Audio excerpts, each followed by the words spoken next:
Comment gérer 41 matchs à ce niveau-là, à cette pression-là, cette intensité-là? La clé, c'est la gestion de soi-même, la gestion de son corps, de sa fatigue mentale et physique. Votre tout premier match en Ligue 1 remonte au 16 août 2008.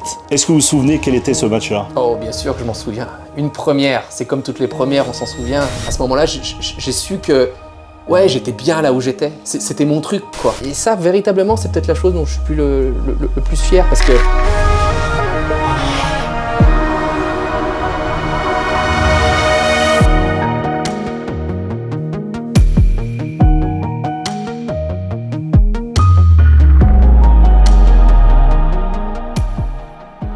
Clément, bonjour.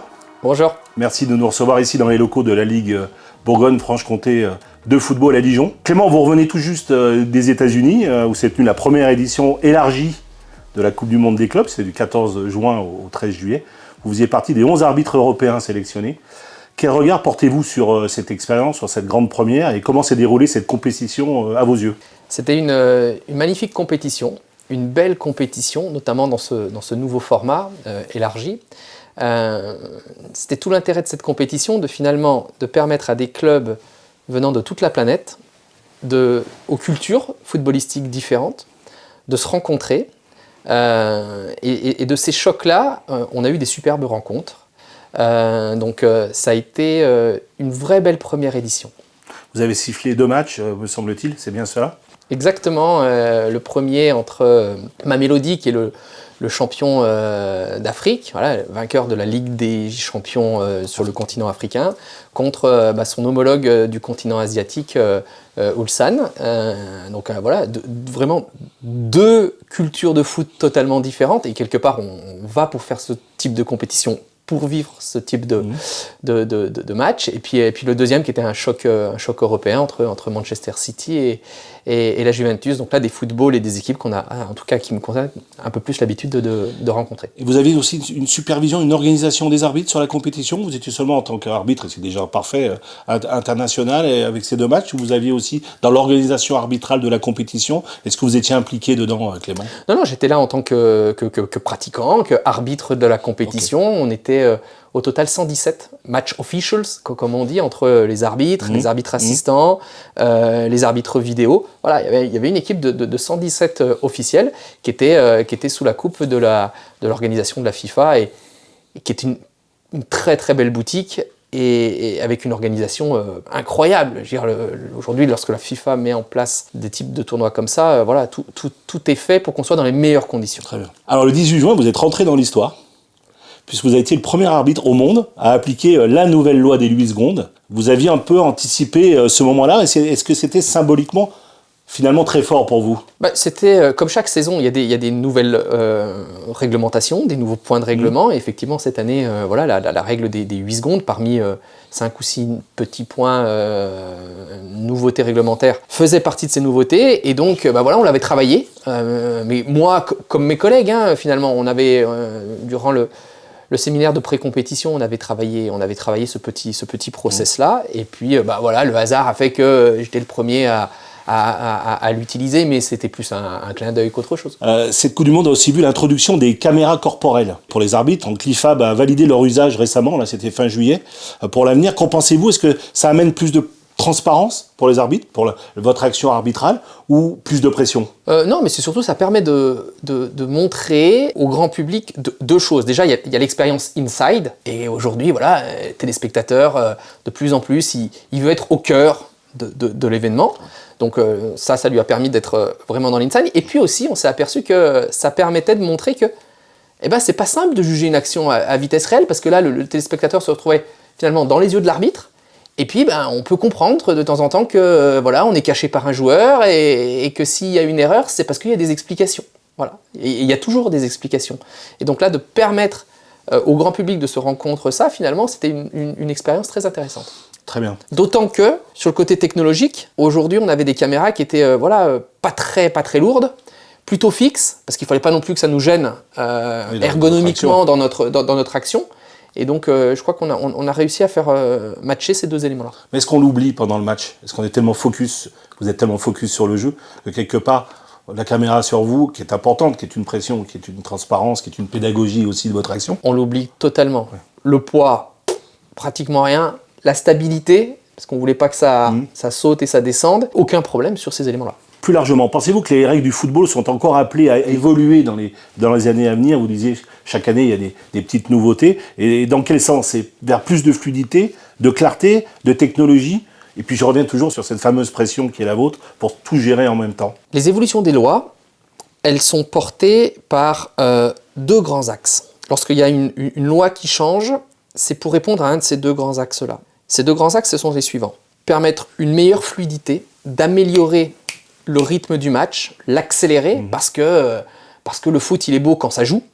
Et on aime le foot quand ça joue, et pas quand le ballon est en dehors, que le ballon est arrêté. Donc à chaque fois qu'il y a une modification, c'est pour atteindre cet objectif-là, ou alors augmenter la protection des joueurs. Donc à chaque fois, lorsqu'il y a un point de règlement qui est modifié, c'est pour atteindre l'un de ces deux objectifs-là. Et donc dans le futur, il y aura aussi, j'imagine, même si je ne lis pas dans le Mar, ni de Bourgogne, ni de Franche-Comté, pour obéir à ces deux objectifs. Pour répondre à ces deux objectifs-là. Je vais revenir un petit peu sur le bilan de la saison 2024-2025. C'est pas si vieux. Vous venez de boucler votre 17e saison au plus haut niveau. 41 matchs arbitrés la saison dernière. 18 en Ligue 1, 7 en Ligue des Champions, 16 à l'international. Est-ce que c'est trop, Clément Turpin, quand on connaît l'exigence physique, mentale, émotionnelle de l'arbitrage de très haut niveau? Comment gérer 41 matchs à ce niveau-là, à cette pression-là, cette intensité-là? Et comment gérez-vous justement cette intensité sur la durée?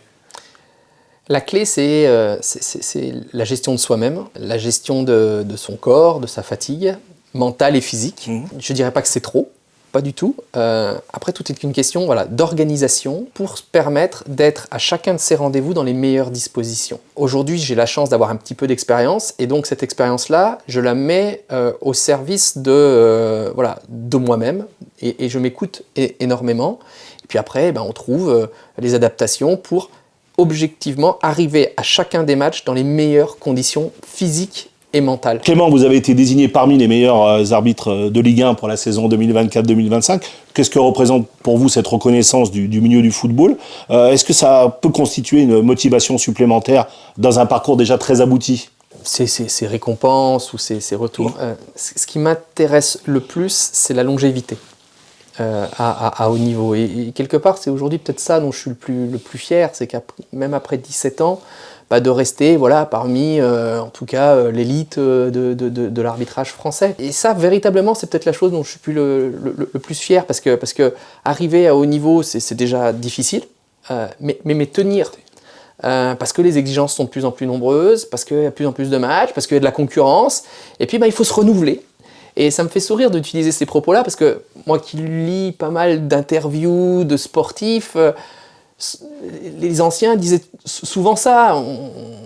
Beaucoup de sportifs disent « Ouais, bon, c'est bien d'arriver en haut, mais après il faut tenir, et puis c'est ça qui est le plus dur. » Et puis à l'époque, je regardais ça en disant « Ouais, mais quand même, t'es déjà en haut, c'est déjà pas mal. » Et puis ça, c'est complètement vrai, quoi. Il faut arriver à tenir. Et si on veut tenir, ça veut dire qu'il faut de l'engagement, il faut de l'exigence. Et c'est cet engagement et cette exigence que j'essaye, à ma petite mesure, de mettre au quotidien. Sur un plan statistique, vous êtes désormais l'arbitre ayant accordé le plus de pénaltys dans l'histoire de la Ligue des Champions. C'était 29 en 53 matchs. C'est un chiffre qui interroge, mais comment l'interprétez-vous? Est-ce lié à une évolution du jeu, des consignes, ou simplement du hasard du jeu et des actions des joueurs? On ne se bat pas pour obtenir des statistiques comme ça. C'est les situations qui imposent que, tout simplement, c'est plus, encore une fois, un clin d'œil mathématique qu'autre chose. Très bien. L'arbitrage de haut niveau, prenons un petit peu de la hauteur, est sous constante pression.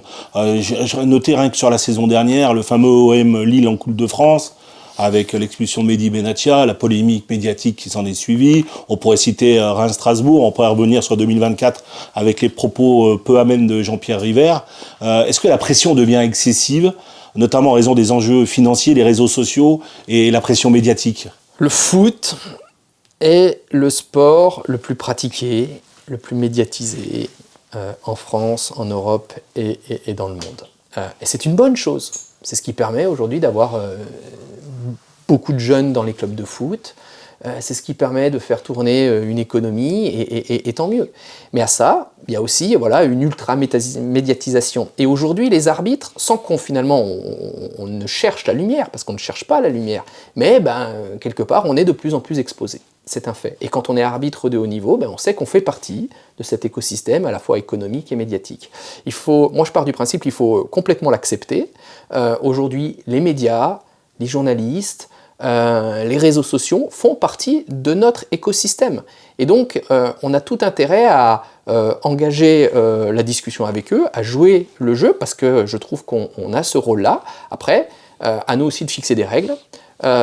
Et là-dessus, quand on tient ce discours-là, tout se passe mais très bien.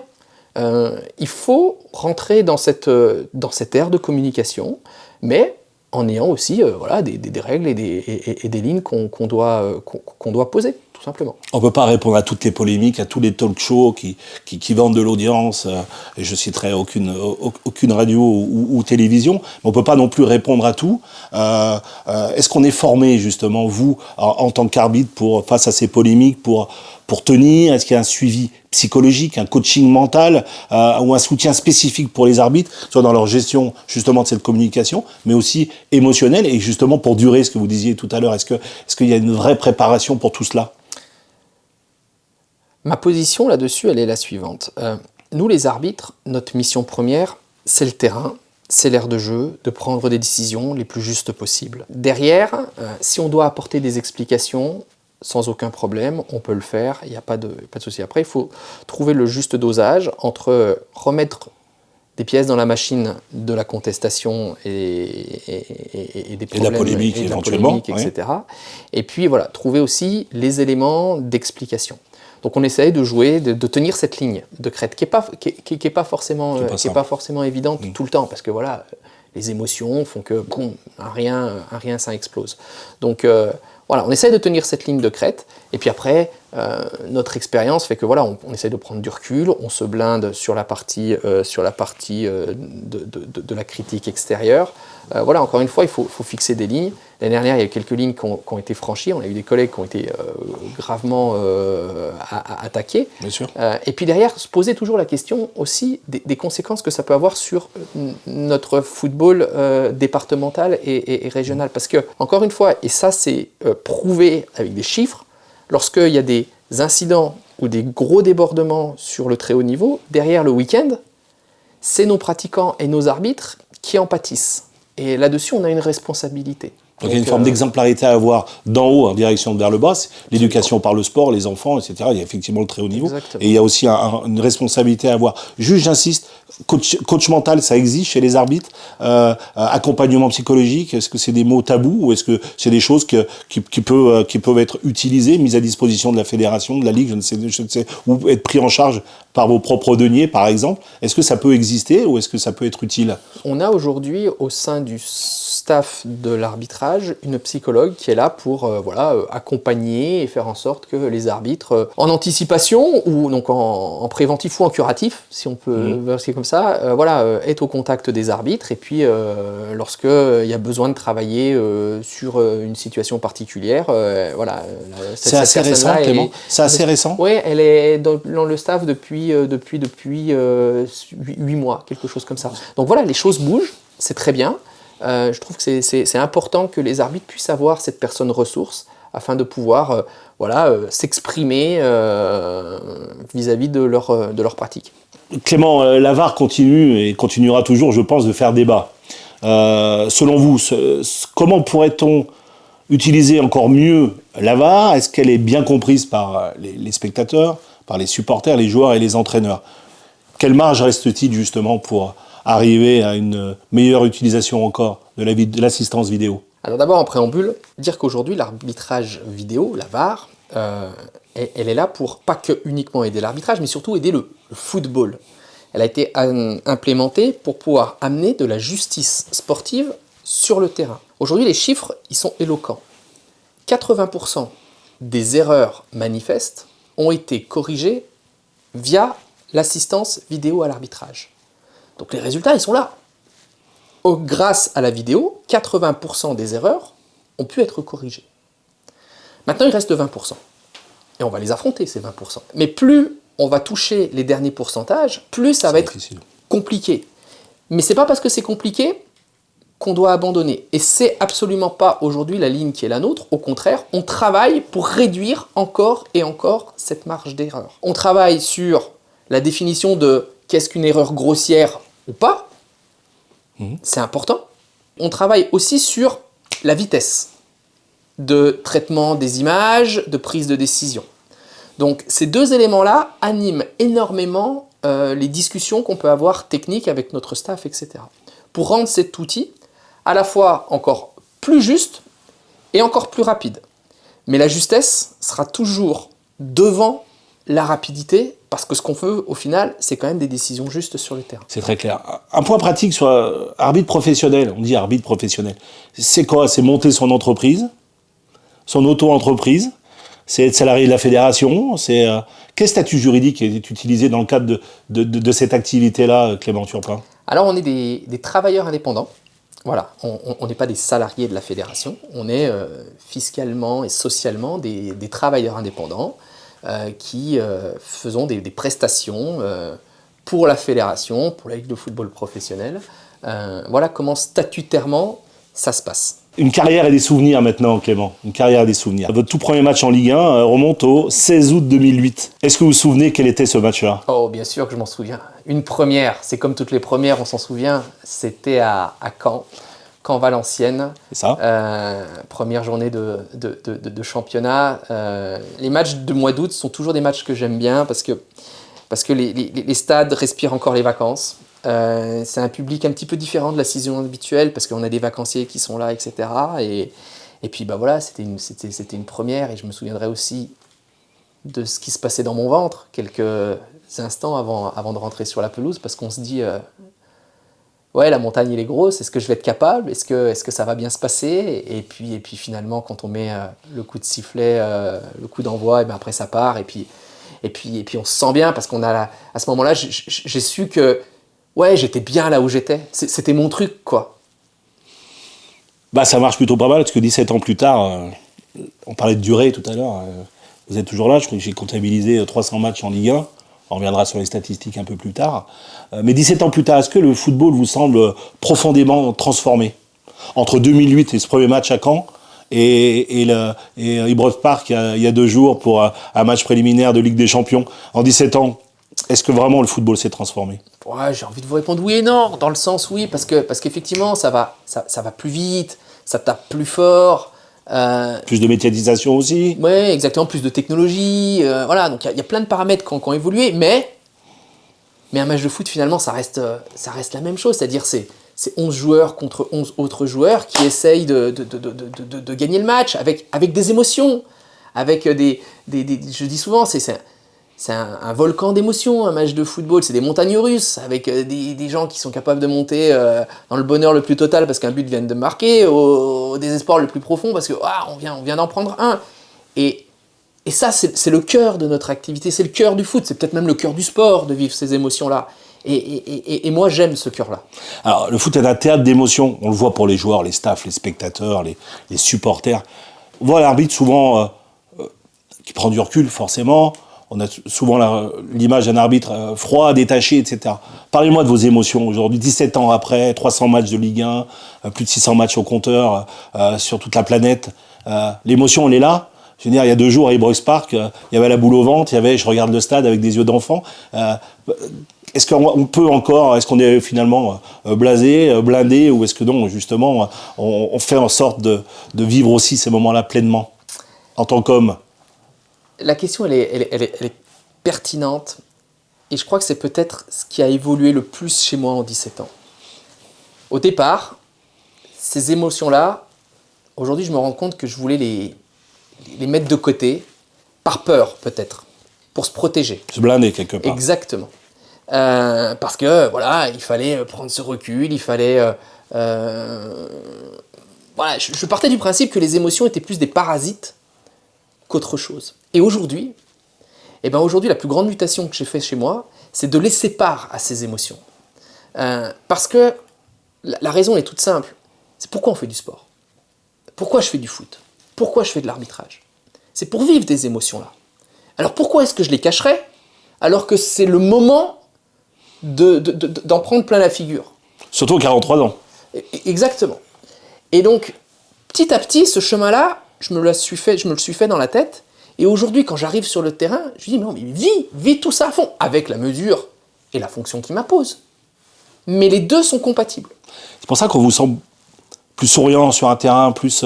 c'est pas une critique, bien évidemment, Clément, mais on vous sent beaucoup plus relâché, beaucoup plus humain, quelque part. Ça veut pas dire que vous n'étiez pas avant, hein, qu'on soit bien précis sur le sens de ma question. Mais on vous sent plus abordable, quelque part. Est-ce que c'est justement ce cheminement-là qui fait que vous êtes encore plus vous sur un terrain par rapport au fait de se blinder au départ, parce que avec tout ce qu'il y a autour à gérer? Ça s'appelle l'expérience. La connaissance du milieu. Voilà. La connaissance de soi-même, la connaissance des acteurs. Tout ça fait qu'aujourd'hui, j'ai le sentiment, quand j'arrive sur un terrain, d'être là où je dois être et là où je me sens le mieux. Et ben, autant montrer qu'on se sent bien. Nonobstant, des fois, un coup de sifflet à droite, un coup de sifflet à gauche, ça fait partie du métier. Ça reste des coups de sifflet. Ça fait partie du métier. Qui ne commet pas d'erreur? Personne. Mais j'ai la conviction d'être bien dans mes baskets et d'être là où j'ai envie d'être. Vous avez dirigé 8 grandes finales, 8 très grandes finales, si mes statistiques sont bonnes. Donc vous avez dirigé 8 grandes finales, la Ligue des Champions 2022, la finale, la Ligue Europa en 2021. Mais s'il ne fallait en retenir qu'une seule grande finale, avec l'émotion, la pression, votre prestation, enfin vous prenez le critère que vous souhaitez, ça serait laquelle et pourquoi? C'est une question qui est difficile parce que chacune de ces match est finales-là est apportée. Puis surtout, c'était le résultat d'un aboutissement. Après, évidemment, la finale de la Ligue des Champions entre le Real et Liverpool, elle a une place de choix parce que déjà, c'est la finale de la Ligue des Champions. C'est quand même l'un des plus grands matchs qui existent sur la planète football. Le hasard fait que ça se passait en France, au Stade de France. En plus. Donc j'avais évidemment mes amis, ma famille, mes enfants, mon premier formateur qui était dans le stade. Donc voilà, évidemment, celui-là, il a une place de choix, mais toutes sont le résultat d'une histoire. Et si je peux me permettre cette petite aparté, Je vous en prie. aujourd'hui, ce que je retiens, c'est, au-delà des finales, c'est les histoires. Les histoires avec mes arbitres assistants, avec mes coéquipiers. On n'en passe pas souvent, d'ailleurs, effectivement. Oui. Et parce que pour atteindre ces jolis moments, il y a beaucoup de travail, il y a beaucoup d'échecs, il y a beaucoup de difficultés à rencontrer, et puis derrière, des fois, ça sourit. Donc, toutes ces histoires-là, elles s'entremêlent quelque part. Elles s'entremêlent et elles m'ont construit. Ouais, elles vous ont construit. Et au contraire, est-ce qu'il y a un match ou une décision que vous auriez aimé revivre différemment, avec du recul? Ou est-ce qu'on se dit, c'est fait, on est dans l'instantanéité, on fait le meilleur choix possible, avec toute l'équité qui vous caractérise. Mais est-ce que des moments, on se dit, avec du recul, là, j'aurais pas dû, ou là, je regrette, ou là, je me réveille la nuit en disant, mince, cette décision-là, elle me hante. Est-ce qu'on peut en parler? Est-ce que ça existe? Ou le match d'après est le plus important? J'essaie toujours d'être dans l'esprit de dire, j'ai aucun problème à avoir des remords. C'est-à-dire, j'ai pris une décision qui était pas bonne. Et puis après, on se rend compte que on s'est planté et ça arrive. Mais je veux pas être dans les regrets. Le pire souvenir que j'ai, c'est de pas avoir pris la décision. C'est d'avoir hésité sur la prise de décision. Et je préfère prendre une décision, me tromper. Malheureusement, je suis triste sur l'instant, mais ça arrive et j'essaie de comprendre pourquoi, et surtout j'essaie de ne pas la refaire, que de ne pas décider. Je hais l'immobilisme. Et un arbitre, il doit trancher. On doit avancer. Parce que la décision, c'est avancer. Quel joueur vous a le plus marqué? Parce que vous êtes sur le terrain, vous appréciez le jeu, vous appréciez l'ambiance des stades, on en parlait sur Ibrox Park tout à l'heure. Lequel, techniquement, au niveau du charisme, au niveau des relations que vous avez pu avoir d'amitié ou de respect, qui vous a le plus marqué, impressionné sur un terrain au fil de votre carrière?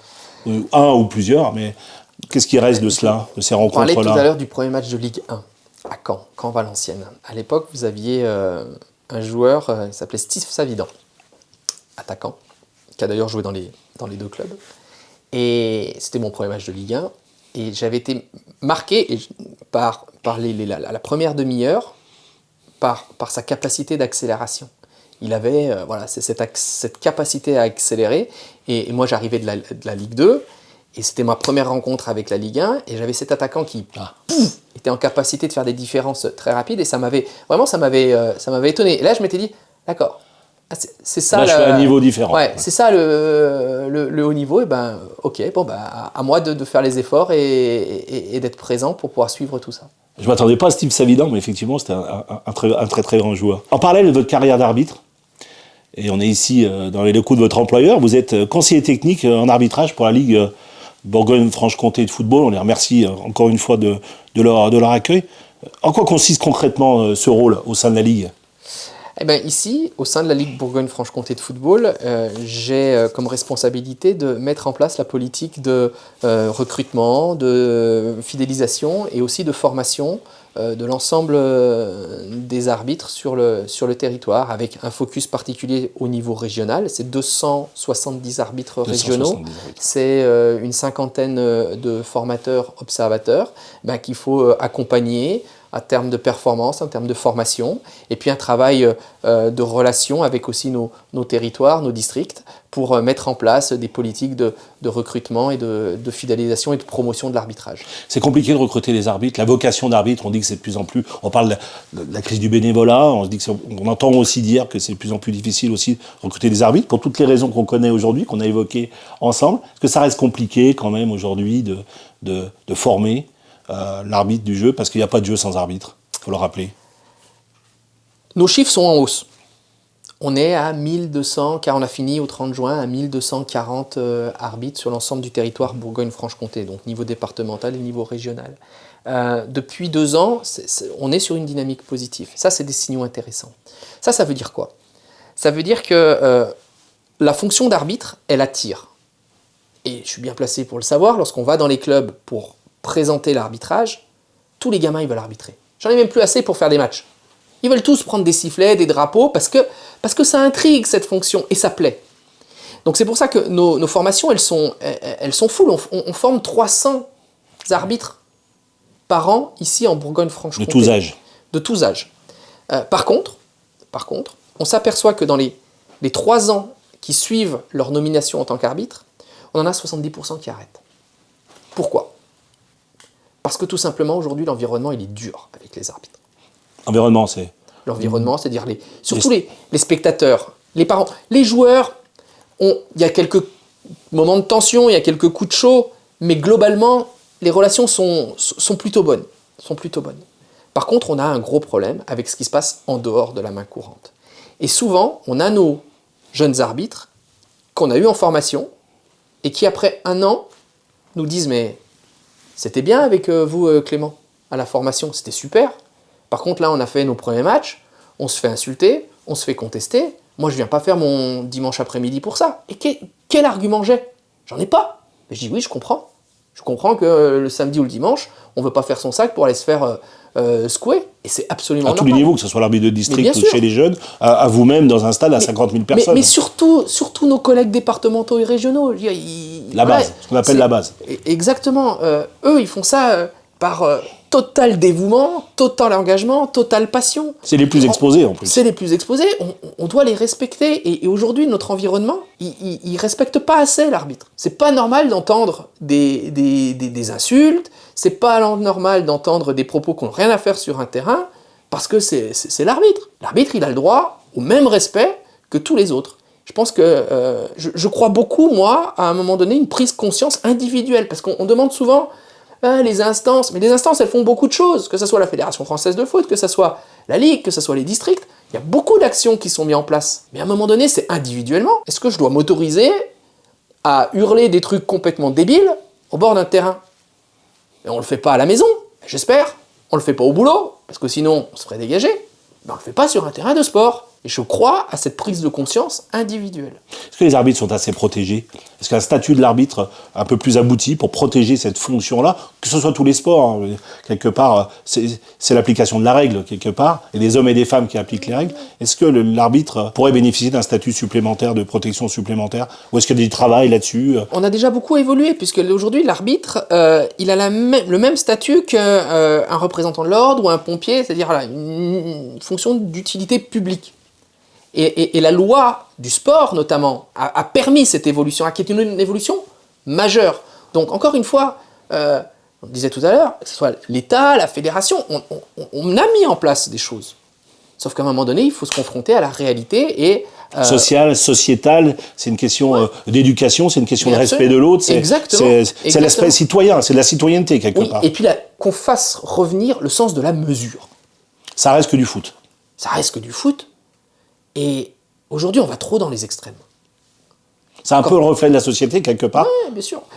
On perd le sens de la mesure. Et moi, je suis convaincu que la solution, elle se trouve toujours au niveau de la mesure. Dans nos propos, dans nos idées, dans nos opinions, dans nos attitudes, la mesure.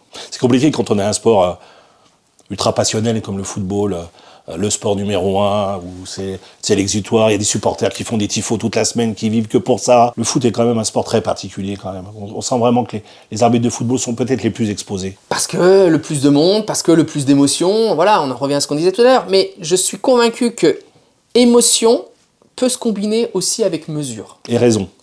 Et raison, tout à fait. Émotion et raison sont des choses qui peuvent matcher ensemble. Mais pour que ça matche, il faut un levier, c'est la responsabilité individuelle et l'intelligence individuelle. Nous serions intelligents tous ensemble. Dernier item, Clément. Justement, vous en avez parlé, Clément. Beaucoup de choses se bousculent dans votre tête sur l'après, mais justement, je vais essayer de creuser un petit peu plus avec vous. On parle de pistes de reconversion, parce que rester dans l'arbitrage, le football en général, la formation, tout ça, ça s'entrechoque dans votre tête. On a vraiment l'impression que vous êtes ouvert sur plusieurs champs, mais que la formation reste quand même un axe important pour vous. Je suis convaincu d'une chose, c'est que je ne serais pas là aujourd'hui si j'avais pas eu quelqu'un qui, à un moment donné, me transmette son expérience, ses convictions. Mon parcours aujourd'hui me fait dire que aujourd'hui et demain, la formation elle est au cœur de ce à quoi j'aspire. C'est pour ça que je m'éclate à faire ce que je fais aujourd'hui sur le territoire Bourgogne-Franche-Comté avec les clubs, avec les arbitres, parce que j'essaie de transmettre un petit peu ce qui m'anime. Maintenant, demain, il me reste encore de superbes objectifs à atteindre en tant qu'arbitre et je veux profiter au maximum du terrain parce que le jour où on arrête le terrain, c'est terminé. Et voilà. Et aujourd'hui, tant que je réponds aux exigences physiques, sportives, athlétiques, je continuerai jusqu'où je peux aller. Ça n'empêche pas de se poser la question et de se projeter un petit peu dans quelques années. Qu'est-ce que j'aimerais faire ? Alors justement, vous êtes le parrain de Formapi, c'est important pour nous et depuis plusieurs années, vous êtes un proche de notre président qui est votre ami Bernard Depierre. La formation des jeunes via un CFA comme Formapi ou une autre structure, justement, est un domaine que vous souhaitez investir à long terme, visiblement. La réflexion est là. Mais votre lien avec Formapi et votre lien avec Bernard Depierre. L'intégrer, j'en sais rien. On verra ce que nous dira l'avenir. Le temps fera son œuvre. Mais Formapi, pour moi, c'est trois choses. D'abord, c'est un institut de formation. Et on vient d'en parler là, pendant plusieurs minutes. Pour moi, la formation, ça fait partie de mon ADN. Et les valeurs que transmettent Formapi, proximité du territoire, une diversité dans les offres de formation, le lien avec le sport, tout ça, ce sont des choses qui pour moi, me parlent très clairement. Le deuxième élément de Formapi, c'est attaché au territoire. Et je suis quelqu'un de Bourgogne-Franche-Comté. Et je le revendique. Je trouve que notre territoire, il a plein d'atouts. Et travailler au contact de mon territoire est quelque chose qui me fait sens. Et enfin, ce qui compte énormément pour moi, c'est les histoires entre les hommes. Et j'ai rencontré Bernard Depierre sur les bancs de la fac il y a 20 à 25 ans. Et la première fois que je l'ai rencontré, je me suis dit, mais ce monsieur-là, il est en train de mettre des mots sur ce que je ressens moi. C'est-à-dire de mettre un concept moderne sur le sport, la formation et l'entreprise. Et de faire des liens qui, il y a 25 ans, étaient totalement modernes. Et aujourd'hui, eh ben, voilà, il incarne cette révolution qu'il y a eu. Donc, est-ce que demain, il se passera des choses avec Formapi ? En tout cas, je suis convaincu d'une chose. C'est que demain, formation, sport, ça fera partie de mon futur quand le terrain s'arrêtera. Deux dernières questions pour finir. En vous remerciant vraiment de votre disponibilité. L'homme, Clément Turpin, quand il va faire ses courses, chercher ses enfants à l'école, il est abordé, il est importuné, il est respecté, il est scruté. Comment on vit ça ? Parce que la médiatisation, c'est aussi un un prisme très très fort et vous devenez un personnage socialement important, public. Comment vous le vivez ça au quotidien dans votre vie d'homme et de père de famille et dans votre vie familiale? On parlait des évolutions tout à l'heure en 17 ans de pratique. Effectivement, il y a ça, devenu un personnage un peu public. Mais 99,9% des gens qui m'interpellent, ils le font avec une bienveillance incroyable. L'un des premiers mots qui me disent, et j'imagine que c'est la même chose pour mes collègues, c'est chapeau pour ce que vous faites. Parce que c'est pas simple, et vous tenez la barre. Il y a beaucoup de bienveillance dans toutes ces demandes-là. Donc j'essaie d'y répondre à la fois surtout le plus naturellement possible. Et puis on discute et c'est vraiment sympa. Et quelque part, c'est mon rôle de faire passer ces messages-là, d'être une sorte de VRP de mon activité, parce que c'est une belle activité. Si vous n'avez pas été arbitre, alors certes, vous êtes ici conseiller technique en arbitrage, etc., mais quel autre métier auriez pu vous vivre? Est-ce que vous y avez pensé à ça? Le métier, je ne sais pas, mais encore une fois, le lien avec les hommes et les femmes. Je trouve que la matière humaine est ce qu'il y a de plus génial à travailler. Parce qu'elle est mouvante, parce qu'il y a des émotions, parce qu'il y a des difficultés, mais surtout parce que lorsqu'on arrive à fédérer autour de soi, autour d'un projet collectif, 1, 2, 50, 200 personnes, au final, il se passe des choses qui sont fabuleuses. Et tout simplement, j'aime ça. C'est mon truc. Et j'espère que ce truc-là, il s'écrira aussi demain. Merci Clément Turpin. Merci à vous. Merci à vous d'avoir regardé ce premier épisode d'Hors-Champ. Nous vous invitons à consulter nos réseaux sociaux ainsi que notre site internet afin de découvrir nos formations. Toute l'équipe de Formapi vous invite également à vous abonner à cette chaîne afin de ne rien manquer des prochains épisodes qui vont arriver très vite. D'ici là, on se retrouve très bientôt pour un nouvel épisode. En attendant, n'oubliez pas, avec Formapi, votre avenir, c'est notre métier.